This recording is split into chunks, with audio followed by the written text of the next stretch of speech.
నమస్తే.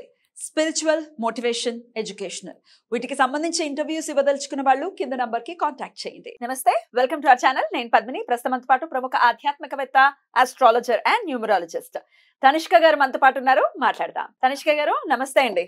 నమస్తే అమ్మా. తనిష్క గారు, పెరియవర్ గురించి మీరు తమిళ కాంచీపురం పెరియవర్ కాంచియా కాంచీపురం అనాలా? అంటే మేము తమిళ్లో కాంచిని అంటాం. కాంచి.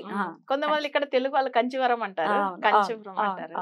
నడిచే దైవం మహాస్వామి వారు పెరియవర్. ఆయన గురించి ఇక్కడ కూడా చాలా మంది ఆయన చాలా ప్రసిద్ధులే. ఆయన గురించి ఆయన ఫాలో చేసేవాళ్ళు, ఆయన నడిపించినటువంటి బాటలో ఏదైతే చెప్పి ఉన్నారో ఆ మార్గంలో వెళ్ళి ఎంతో సుఖవంతమైనటువంటి జీవితాన్ని పొందేటటువంటి వాళ్ళు చాలా మంది. మీరు చాలా అదృష్టవంతులు, ఆ ప్రాంతం వారు మీరు. ఒకసారి మహాస్వామి వారి గురించి మాట్లాడుకుందాం. అలాగే స్వామివారు ఈ సోమవారమే, అంటే స్వామివారు ఈ ధనుర్మాసంలోనే మార్గశీర్ష మాస బహుళపక్ష ద్వాదశి నాడు మోక్షం పొందారు అనేది మనందరికీ తెలిసినటువంటి విషయమే. ఒకసారి స్వామి గురించి మీ మాటల్లో. తప్పకుండా. ఇప్పుడు మన అందరూ ఏంటంటే కాంచి పెరియవాన్ అంటారు. అంటే పెరియవర్ అంటేనే పెద్ద ఆయన. సో పెరియవాన్ అనేది మన వాళ్ళు అసలు యాక్చువల్ గా ఏంటంటే బ్రాహ్మిన్స్ లాంగ్వేజ్ లో పెరియవాని ఒక రెస్పెక్ట్ ఇస్తారు. సో ఆయన వచ్చి శివుడు రూపమే. చెప్పాలంటే శివుడు అసలు మనతో ఉంటే, మనతో డైరెక్ట్ ఎలా మనతో మాట్లాడతాడు, మనతో ఎలా చేస్తాడు, అలానే ఉండి ప్రతి జనులకు మంచి చేశారు. ఇందులో ఒకరు ఏంటంటే ఒక టైంలో వాళ్ళు వచ్చి ఇట్లా ఎప్పుడు కానీ దేవుళ్ళ దర్శనాన్ని గురించి ఒక బస్సులో అందరూ వెళ్తున్నారు, గ్రూప్ గా వెళ్తున్నారు. అప్పుడు అన్ని దేవుళ్ళు వెళ్ళి దర్శనం చేసుకున్నారు. ఒక దగ్గర వెళ్లే ముందుకు కూడా కొంచెం ఏంటంటే తన గురించి అప్పుడు పెరియవాకు తెలుసు అన్నమాట. కొన్ని విషయాలు జరిగేది ముందుగానే ఆయన ఆపుతాడు కొన్ని సమస్యలు ఉన్నప్పుడు. అప్పుడు ఆయన శిష్యుడు. సో వీళ్ళిద్దరూ ఏమైతుందంటే ఒక రూమ్ లో ఉన్నప్పుడు ఈయన గురించి ఏదో కథలు దేవుడిది మాట్లాడుకున్నప్పుడు ఆయన కాంచి పెరియవా ఏం చేస్తాడంటే ఒక రోజు మిడ్-నైట్ 12:30 ఉంటుంది. ఆ టైమింగ్ లో అంటే మిడ్-నైట్ లో అసలు ఈయన లేచి నిలబడి ఒక గోడకు అంటే వాల్ దగ్గర ఇట్లా పట్టుకుంటున్నాడు గట్టిగా. ఆయనకు అర్థమే కాలేదు. ఆయన కింద ఉన్న ఆయనకు అసిస్టెంట్ ఉంటారు కదా, వాళ్ళ దగ్గర ఉంటారు, శిష్యులు ఉంటారు, అసలు వీళ్ళందరూ ఉంటున్నారు కదా. స్వామివారు మీరు ఎందుకు ఇలా చేస్తున్నారు అని అర్థం కాలేదు నాకు, అట్లా అని వాళ్ళు బాధపడుతున్నారు. ఇది ఇట్లానే పుష్ చేస్తున్నాడు ఆయన వాల్కు. అప్పుడు కొంచెం సేపు తర్వాత ఏమైంది, అసలు స్వామివారు మీకు ఏమైంది, ఎందుకు ఇలా చేస్తున్నారు? ఆయన అన్నాడు, చాలా పెద్ద విపరీతమైన ఒక యాక్సిడెంట్ జరిగే విషయం ఉన్నింది అని చెప్పేది ఆయన చెప్పకుండా ఒక పెద్ద సమస్య తర్వాత తెలుస్తుందిలే నీకు అని చెప్పి ఆయన పెట్టేశాడు. అసలు ఆ విషయం చెప్పలేదు తను, ఎందుకు ఆపాడని. ఈ టైంలోంచి ఈ టైం లోపల ఇలా జరిగింది అనేది ఈయనకు తెలుసు. ఎవరు తనతో ఉన్న ఆయనకు, పెరియవ పక్కకు ఉన్న ఆయనకు. నెక్స్ట్ డే పెరియవాని దర్శనం చేసుకోవడానికి వస్తున్నారు. ఇప్పుడు అందరూ దేవుడు బస్సు వెళ్తుంది, బస్సులో చాలా మంది వెళ్తున్నారు. అందులో ఒక గ్రూప్ గా వెళ్ళిన వాళ్ళు టూర్స్ అంటే వాళ్ళకి అప్పట్లో ఏంటంటే గ్రూప్ గా ఎక్కువ అంటే దేవుడి దర్శనానికి వెళ్తూ ఉంటారు. అప్పుడు కాంచి పెరియవాని వెళ్ళి చూస్తామని చెప్పి వెళ్తే అక్కడ కూర్చొని అందరూ మాట్లాడుకుంటారు. ఆయన దగ్గర దర్శనం చేసుకునేటప్పుడు అక్కడ వచ్చిన వాళ్ళు ఒక పెద్ద విషయం చెప్పారు. మా బస్సు అసలు మిడ్-నైట్ లో డ్రైవర్ కంట్రోల్ లేకుండా అసలు బ్రేక్ ఆగట్లేదు, డైరెక్ట్ వెళ్ళి అసలు ఒక పెద్ద బావిలో పోయి పడేలాగా ఉండింది. అసలు అది ఎవరు ఆపినరో ఏమో తెలియదు, కానీ అది విత్-ఇన్ సెకండ్ లో ఇలా వచ్చింది. అసలు ఎవరో పెట్టి పుష్ చేసినట్టుగానే ఉండింది, అక్కడ ఎవరు లేదు కానీ అని చెప్తున్నారు వీళ్ళందరూ. అప్పుడు స్వామి ఇదిదానా మీరు నైట్ చేసిన విషయం, అసలు నిజంగానే మాకు అర్థం కాలేదు, కానీ ఈ ఒక్క సమస్య ఉంది, దాంట్లోంచి జనులు మంచిగా చేశామని అన్నారు. అసలు మనకి ఎలా అనిపిస్తుంది చూడండి ఆ ఫీలింగ్ మాట్లాడేటప్పుడు. ఆయన శివుడు రూపం ఆయన. సరే, ఇంకో విషయం ఏంటంటే వీళ్ళు కాపాడినరు, ఈయన భక్తులు అందరూ ఆయన చూడండి రాపోయారని కూడా తనకు అసలు ముందుగా తెలిసి ఉంటుంది, దేవుడు రూపమే కదా ఆయన.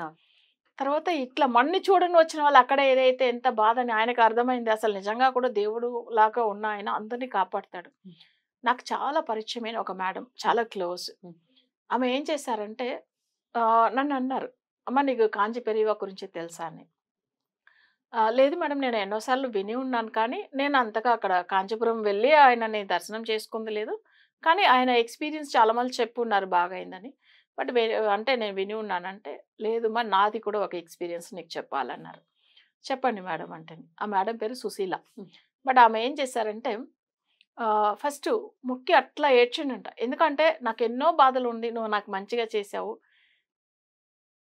అక్కడ వెళ్లి చూడాలంటే చాలా అంటే ఎక్కువ మందులు క్యూలో ఉంటారు, ఆయన వెళ్లి చూడలేం కదా. సరే నేను ఎలా ఎన్నో రోజులు నేను మొక్కుతున్నాను. మరి ఏం చేయాలని.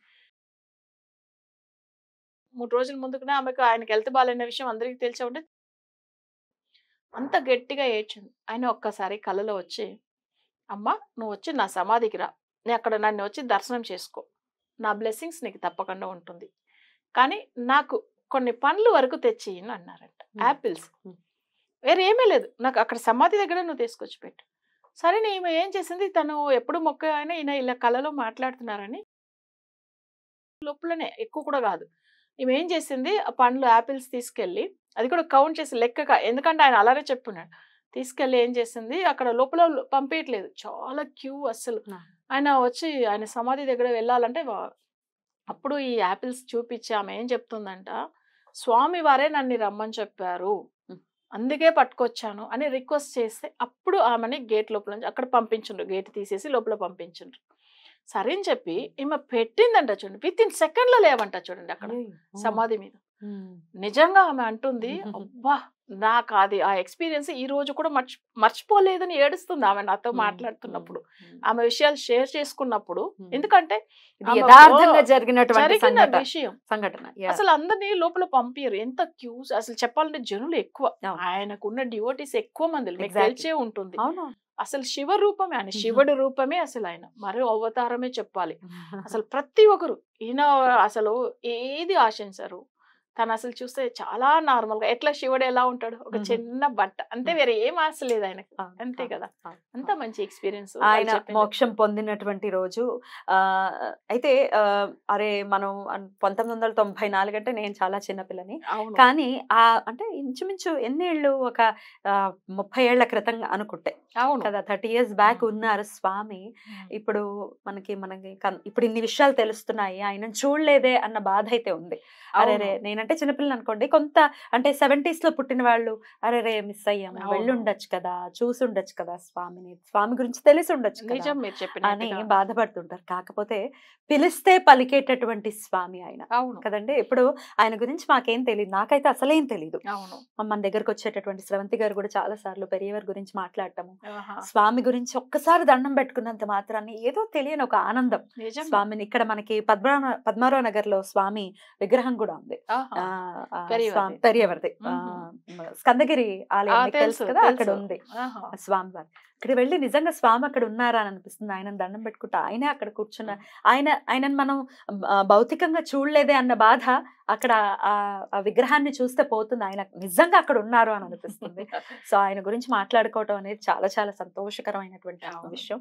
ఆయన అనురాధ నక్షత్రం రోజే పుట్టారు అనేది మనకు తెలిసినటువంటి విషయమే. ఈసారి ఇప్పుడు వచ్చేటటువంటి రోజు అనురాధ నక్షత్రమే వస్తుంది, రేపు సోమవారం.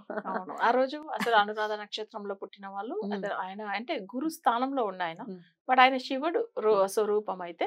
బట్ మనం ఏంటంటే ఇప్పుడు నాకు తెలిసిన విషయం కూడా ఆ మేడం చెప్పింది, నాకు చాలా క్లోజ్, ఆమె అన్ని విషయాలు షేర్ చేస్తారు, వాళ్ళ ప్రాబ్లమ్స్ ఏంటి, వాళ్ళు ఎప్పటిలోంచి వాళ్ళు డెవలప్ అయ్యారు అన్ని విషయం చెప్తారు. ఇప్పుడు తన కళలో వచ్చి చెప్పిండు, అసలు తీసుకెళ్లి పెడితే తీసుకోండి చూడండి, అంత ప్రేమతో ఇస్తే, భక్తితో ఇస్తే తప్పకుండా. అసలు కళ్ళు మూసి తెరచగాడి తీసుకున్నాడంటే చూడండి, అక్కడ ఎవ్వరు లేదు, ఎలా వెళ్ళింది. సో అయితే ఈమె చెప్పింది నాకు 2008లో మమ్మల్ని ఎలాగా ఆ రోజున ఎలా స్వామి వారికి దండం పెట్టుకోవచ్చు. యాక్చువల్ గా ఆయన గురువు కాబట్టి ఆయన ఫొటోస్ మనకు మామూలుగా నెట్ లో కూడా సెర్చ్ చేసేది దొరుకుతుంది. అసలు అదొకటి చిన్నగా ఒక లామినేషన్ లాగా చేసుకోండి, లేదా ఒక చిన్న ఫోటో లాగా తీసుకొని అది కూడా మన ఇంట్లో పెట్టేసుకుని, ఏంటంటే దీపం వెలిగించాలి ఎప్పుడు. ప్రతి ఒక్క దేవతలు ఇప్పుడు వాళ్ళు చనిపోయినా కూడా దేవుడి స్వరూపమే ఆయన, ఉన్నా కూడా దేవుడి స్వరూపమే ఆయన. అసలు దీపం వెలిగించేసి అగరబత్తి ముట్టించేసి ఆయన ఎక్స్పీరియన్స్, తను పూజ చేసిన వాళ్ళు చెప్తారు చూడండి, ఇవి వీళ్ళు ఇప్పుడు మేడం చెప్పిందే కాదు, చాలా మందులు చెప్పున్నారు నాకు. కానీ నేను ఇక్కడ ఎక్కువ టైం లేదు కాబట్టి ఉన్న విషయమే చెప్పగలిగాను. సో ఇందులో ఏంటంటే మనకు ఎప్పుడు కావాలన్నా ఆయన బ్లెస్సింగ్స్ కావాలంటే ఆయన ఫోటో పెట్టి ఆయనకు మన వల్ల వీలైన ఏదో పండ్లు, సో ఆయనకు అంతే, వేరే ఏం తీసుకోరు, అసలు పండ్లు పెట్టి ఆయనకు అసలు కాంచి పెరిగిన శివుడు రూపంగానే ఆరాధించి అసలు ఆయనకు ఆరతి ఇచ్చిన తర్వాత, అసలు మీకు ఏమైనా సమస్యలు ఉంది అంటే తప్పకుండా ఆయన అనుగ్రహంతోనే మీరు బాగా అవుతారు. ఫోటో చాలు అంతే, ఫోటో ఇంట్లో ఉందంటే ఆయన ఉన్నట్టే, అంతేనండి, అంతే.